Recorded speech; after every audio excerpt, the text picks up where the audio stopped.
Another social psychology research is known as helping behavior, and the study name is bystander intervention.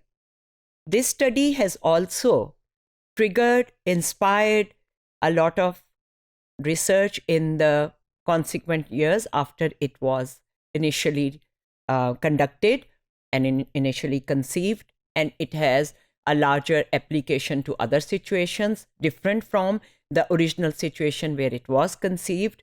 So let's look at the bystander effect. The bystander effect is the reduction of helping behavior in the presence of other people.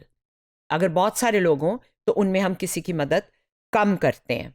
इसको बायस्टैंडर effect कहते हैं कि देखने वाला जो है वो जितने ज़्यादा अपने इर्द गिर्द लोगों को देखेगा उतनी वो मदद के लिए कम आगे आएगा. ये एक ऐसा फिनोमिनन है जिसमें एक विटनेस और bystander does not volunteer to help a victim और person in distress. Instead they just watch what is happening. अब ये गिरा हुआ है, so people say different things. पता नहीं बीमार है, मेंटल पेशेंट है, देखता है गिरा हुआ है, पता नहीं इसको हेल्प चाहिए भी कि नहीं. दूसरा कह रहे हैं कि ठीक हो जाएगा, उठ के चला जाएगा. तीसरा कह रहा है I am sure someone else will handle it. तीसरा इस तरह की अपनी कोई रीजनिंग दे रहा है कि ये ड्रंक है, नशे में है. So everybody is giving that those different kind of reasons. This is what's going on and nobody is helping. Social psychologists began to try and answer this question following the unfortunate murder of Kitty Genovese in 1964. एक चाकू लहराता हुआ हमलावर उसके पीछे भाग रहा था. उसने उसको अटैक किया बार बार और वो बार बार छूट के भागी और वो कोई सुबह के करीब यानी बहुत लेट नाइट थी, अपने अपार्टमेंट की तरफ वापस आ रही थी.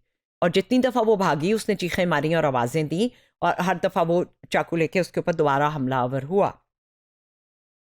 इसके ऊपर बहुत न्यूज़पेपर रिपोर्ट्स छपी.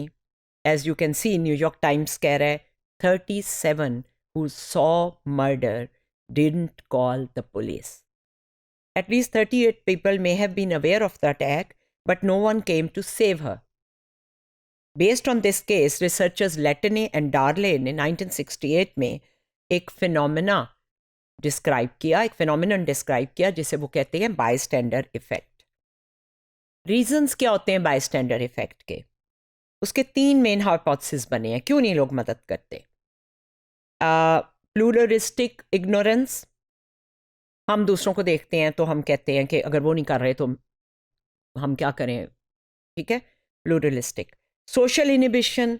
हम झिझकते हैं सोशल सिचुएशन में कुछ करते हुए. हम नहीं चाहते कि वो हमारी तरफ देखने लग जाए, हम किसी को गिरते से उठाने लगे हैं तो.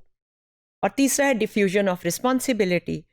Burden of helping is shared with others. आप अकेले हों तो आप ही पे है burden of helping and responsibility. लेकिन अगर ज़्यादा लोग हों तो क्योंकि वो शेयर्ड है तो फिर आप वो एक बर्डन उस तरह महसूस नहीं करते, तो रिस्पॉन्सिबिलिटी डिफ्यूज़ हो जाती है, इतने सारे लोगों में बट जाती है. Since the original study, many studies have been conducted. Both field experiments and lab experiments have been conducted. अब जैसा आप देख रहे हैं जो फुटपाथ पे गिरा हुआ है वो फील्ड एक्सपेरिमेंट है और लैब के बाहर कंट्रोल्ड सराउंडिंग्स में कोई गिर जाता है तो वो लैब का एक्सपेरिमेंट है. इसमें कई वेरिएशंस की गई. देखा गया कौन ज़्यादा हेल्प करता है.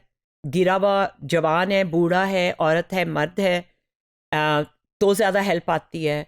ये देखा गया कि कौन ज़्यादा हेल्प करता है, औरतें या मर्द. ये देखा गया कि टाइम ऑफ डे क्या है. अगर आप सुबह का वक्त है और आप दफ्तर जा रहे हैं और बहुत ज़्यादा लोग हैं तो शायद आप ना रुकें. लेकिन अगर कोई ऐसा वक्त है जिसमें आप इजी हैं, संडे है या आप कहीं जल्दी में नहीं जा रहे, आपकी अपनी कोई बहुत अर्जेंट नीड नहीं है, तो आपके रुकने के ज़्यादा चांसेस हैं. तो इस तरह इसको मुख्तलिफ़ तरीक़ों से स्टडी किया गया है.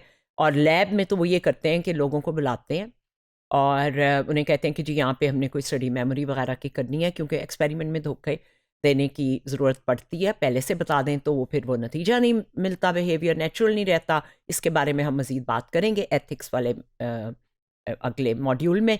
सो लैब में ऐसे करते हैं कि उनको बुलाते हैं, वो बैठे होते हैं और उसमें कुछ लोग कॉन्फिडरेट यानी एक्सपेरिमेंटर के साथी होते हैं और 1 या 2 या 4 सब्जेक्ट होते हैं। तो एक चीख की आवाज़ आती है दूसरे कमरे से। अगर 10 लोग बैठे हैं तो कम लोग उनमें से एक आध, कोई भी नहीं उठेगा शायद, लेकिन अगर 2 ही हैं तो वो दूसरे को देखता है और फिर वो कहता है भी चीख की आवाज़ आई है, कोई खातून की चीख थी, शायद वो जो रिसेप्शनिस्ट बैठी थी ना, वो कहीं ऊपर से किताब उतारी थी शेल्फ से, वो गिर गई हैं, क्योंकि वो आवाज़ भी देती है, ओहो मैं गिर गई हूँ, मेरे पाँव में दर्द हो रहा है, उफो मैं ऊपर चढ़ रही थी। तो फिर देखना होता है उन्होंने कि कितने लोग उठते हैं, ज़्यादा लोग अगर हों या कम हों।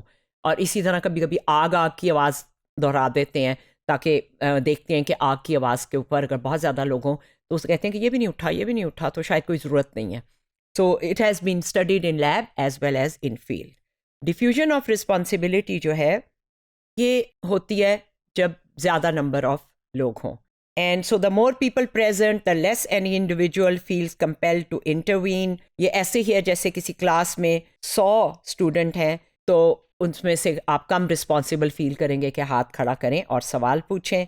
और ये जो फिगर्स हैं ये आपको बताते हैं कि मुझे लेट हो रहा हूँ, मुझे तो बस पकड़नी है और कोई और इसकी मदद कर देगा। That is diffusion of responsibility.